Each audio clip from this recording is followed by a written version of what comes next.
బాలాపూర్ లడ్డూకి ఒక ప్రత్యేకమైనటువంటి చరిత్రే ఉంది. దేశంలోనే ఎంతో పేరుగాంచిన బాలాపూర్ లడ్డు ప్రతి ఏటా తన రికార్డును తానే తిరగరాస్తూ వచ్చింది. బంగారు లడ్డూగా పేరుగాంచిన బాలాపూర్ గణేశుడి లడ్డు ప్రతి ఏడాది కొత్త రికార్డులు సృష్టిస్తూనే వస్తుంది. దేశవ్యాప్తంగా కూడా ఒక్క తెలంగాణ, హైదరాబాదే కాకుండా దేశవ్యాప్తంగా కూడా బాలాపూర్ లడ్డూకి ఒక ప్రత్యేకమైన స్థానం ఉంది. అలాగే ఒక చర్చ కూడా ఉంది.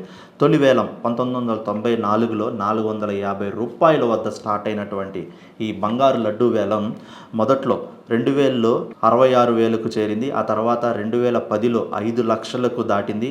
తర్వాత 2017లో 15 లక్షలు దాటి రికార్డు సృష్టించింది. అప్పట్లో అది ఒక పెద్ద చర్చనీయాంశంగా కూడా వైరల్ న్యూస్ అనమాట. తర్వాత 2021లో 18 లక్షలు పలికింది.